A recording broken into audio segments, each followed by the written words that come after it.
You know we're deep into the off season when JxmyHighroller is uploading GOAT debate videos.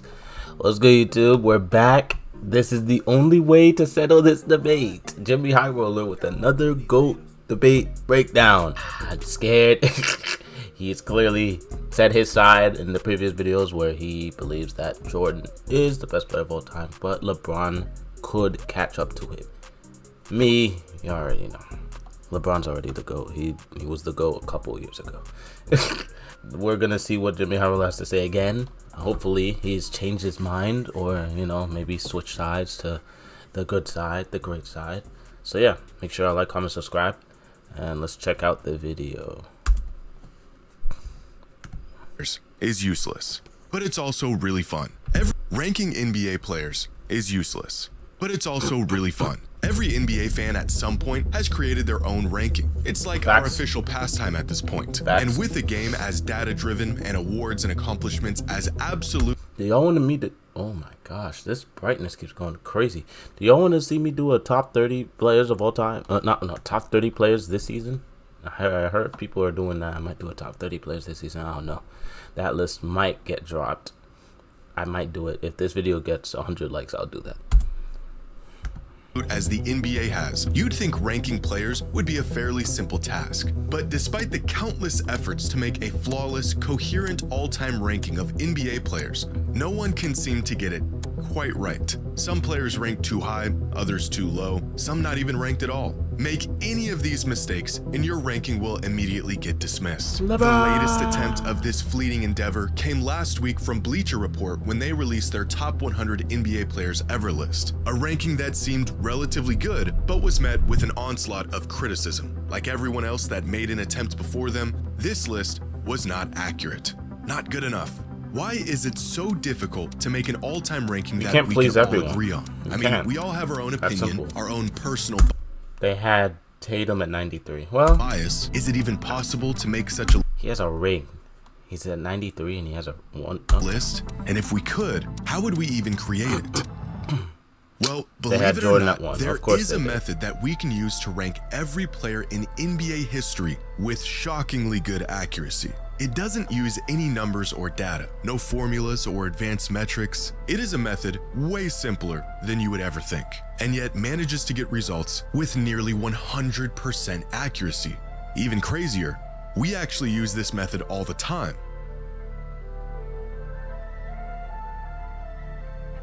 What does a box of gummy bears have to do with whatever he's about to explain? Today's video is sponsored by SeatGeek. Sponsor me, but I'm not getting sponsored, so let's skip past this.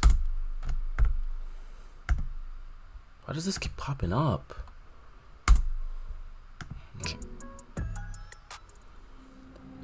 Last week, Bleacher Report released their top 100 NBA players ever list. And to absolutely no one's surprise, people were not happy about it.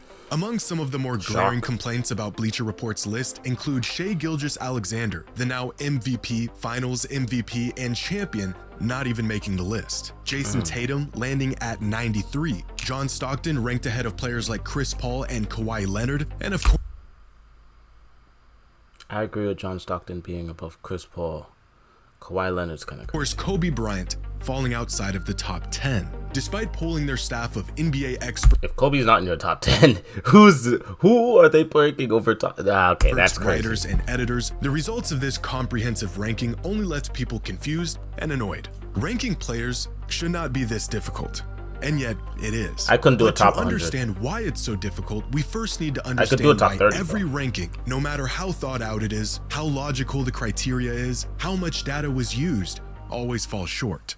One popular approach that some fans and experts have taken over the years is the formula method. Create a point-based system and apply those points to various factors like career stats, accolades, and impact to make an objectively accurate ranking. A method that has been tested countless times with varying levels of success. Last year, John Hollinger, longtime NBA analyst and a man credited with creating some of the first advanced NBA statistics, created a formula to determine his all-time top 100 list. His criteria being a point-based point-based system that put varying levels of weight into factors like MVP shares, finals MVPs, win shares, and career box plus minus. A formula that resulted in LeBron as the GOAT, Jordan second, Kareem third, Duncan fourth, and Karl Malone 5th all-time. This list also features Harden at 13, Hakeem at 19, Steph all the way down at 27, and Isaiah Thomas at 65.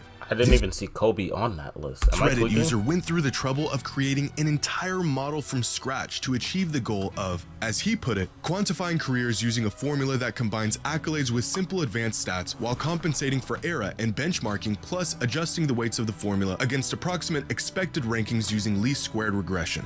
In other words, he used a whole lot of stats and accolades, made some applicable adjustments, and put together an all-time top 100 ranking. The results came in, and people hated it.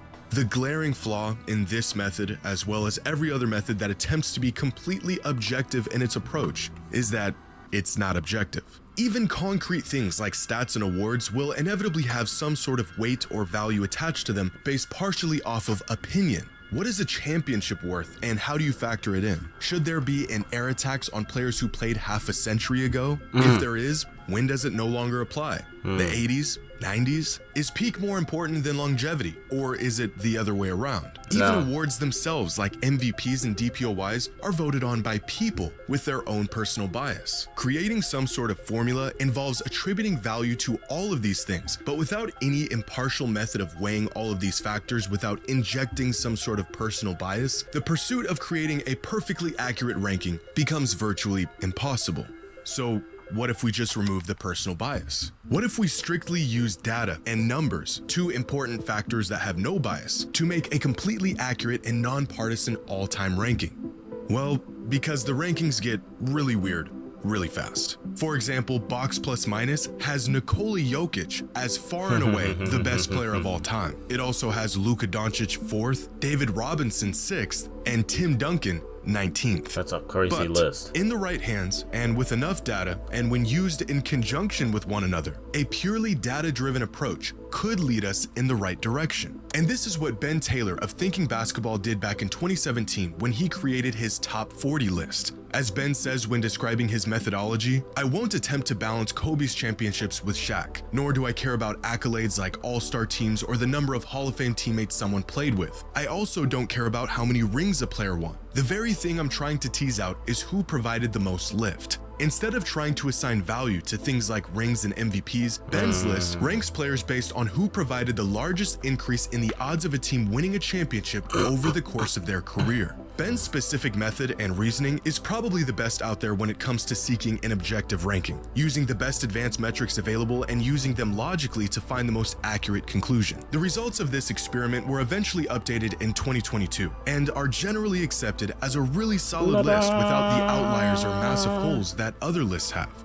The only problem is, this is not an all-time player ranking. As Ben stated, this list is a player evaluation, not necessarily a ranking of the greatest players of all time, and it's evaluating how good these players were, their abilities and their effectiveness in using those abilities, not how great they were or what they accomplished. A great exercise in determining which players had the largest impact on the court, but not the best method in determining how that impact actually translated to tangible success. For example, this method is providing evidence that Karl Malone had a larger statistical impact than Stephen Curry over the course of his career, but I'm not sure if there's a single human being on planet Earth that would argue Karl Malone is greater than Steph is. Using purely statistics, if you believe Karl's better than Steph, then we need to have a talk.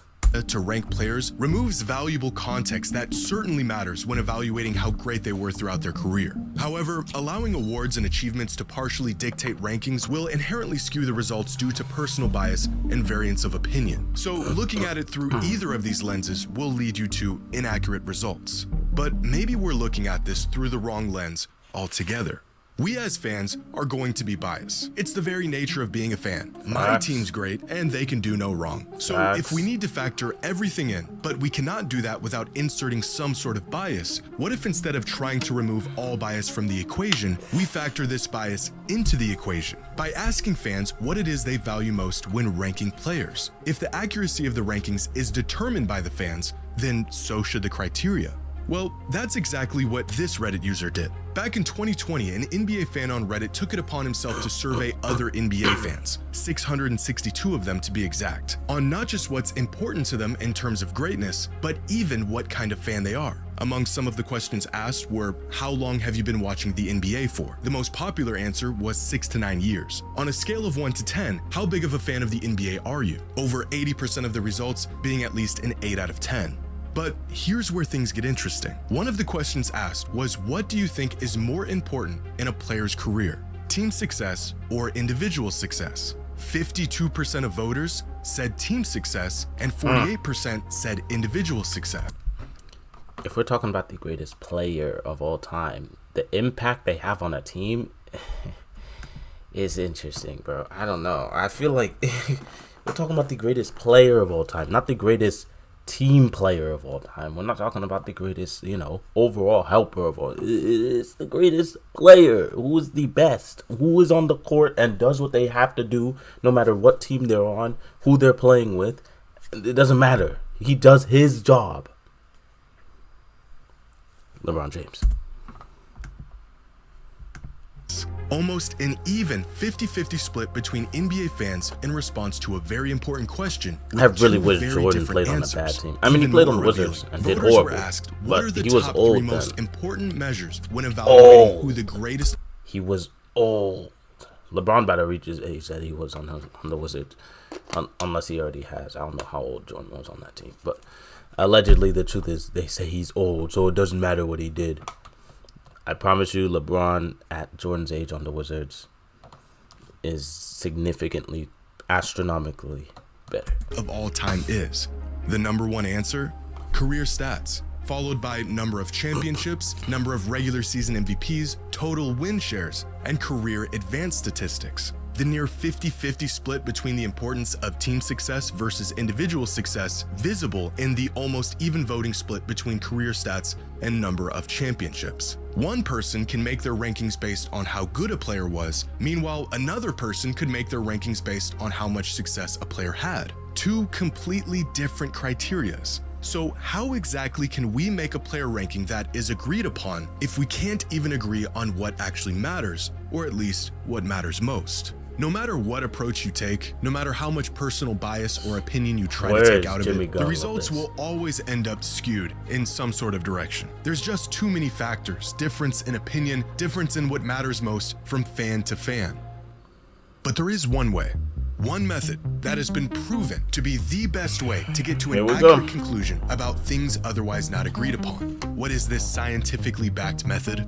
It's the exact one Bleacher Report used. Ask people, have you ever seen the show Who Wants to Be a Millionaire? Let's play Who Wants to Be a Millionaire. Nope.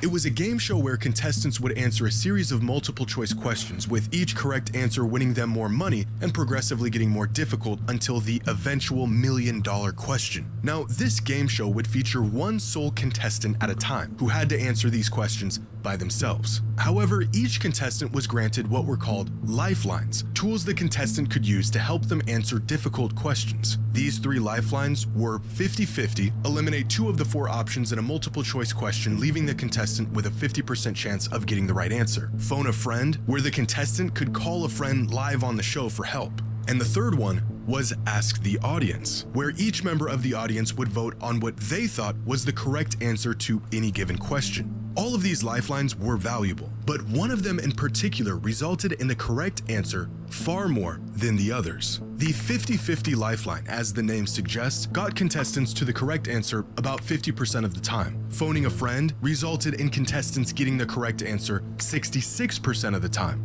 But asking the audience resulted in the correct answer 92% of the time. By far, the most accurate method of coming to the correct answer for any question in the show's history. And this is a demonstration of a concept known as the wisdom of the crowd, an idea that refers to the collective judgment of a group of people often being more accurate than the judgment of any single individual, even an expert. And it is an incredibly accurate method of arriving on the correct answer to any logical question. In 2011, the BBC network put this concept to the test by filling a jar with jelly beans and asking 160 contestants how many jelly beans they thought were in the jar. The answers were absolutely insane, ranging from 500 to 50,000. And yet somehow their collective average was unbelievably close to the actual number. After conducting their experiment, it was revealed that there were exactly 4,510 jelly beans in the jar. The average guess among all 160 participants, 4,515. Despite their variance in answers, on average, the participants were able to get within 99.9% of the correct answer. Wow. By aggregating the opinions or estimates of many individuals, the errors and biases of individual judgment tend to cancel each other out, leading to a collective result that is closer to the truth. And in possibly the most roundabout way I could conjure up, I think this same exact concept can be applied to ranking NBA players on an all-time list. Regardless of what the individuals value most and our own personal bias, if you ask enough people, chances are you'll more than likely end up at an accurate result. Better than strictly using stat-based metrics, better than the eye test or a combination of multiple factors. Simply asking people who the greatest players of all time are will show you exactly who the greatest players of all time are. And evidence of this can be found within the results of Bleacher Report's ranking. Someone ranked Kobe Bryant 18th all time.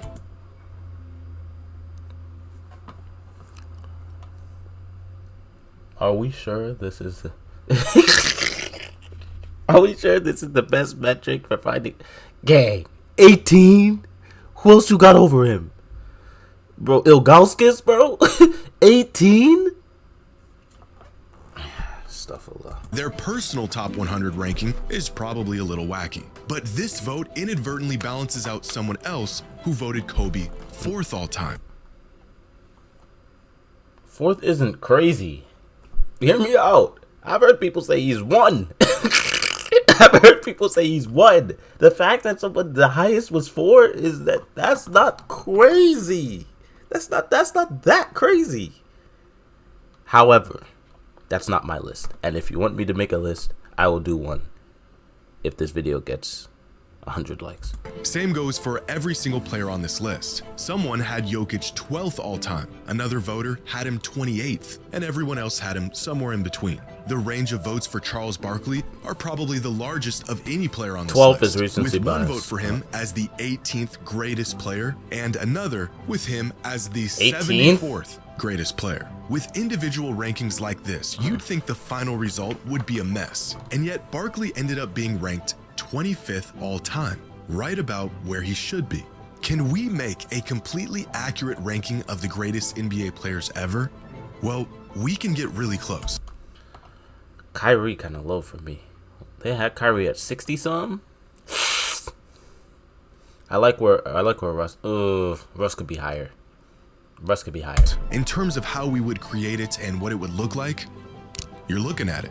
This isn't a matter of opinion, it is a statistical principle. As Bleacher Report put it when describing their methodology, it's an impossible task, especially when confronted with the reality of comparing players from different eras. Stats help, but calculators won't ever figure all of this out. But asking enough people just might. Something tells me this was a Bleacher Report ad and they asked him to do a video on this. But I'm gonna keep my opinions to myself. Great video. You know, JxmyHighroller always does good videos. I've never seen him miss, as much as he somehow agrees that Jordan's the best. But like I said before, if you want me to do a top 30 list, all time and current, I'll do one if the video gets 100 likes. Make sure to like, comment, subscribe. I did not see this video drop. Honestly, I would have uploaded this video sooner if I saw it drop, but I didn't. So yeah, I saw it later. But yeah, this video is going up today, same day. So yeah, catch you on the next video. Like, comment, subscribe. On the road to 10,000 before summer or the end of the year.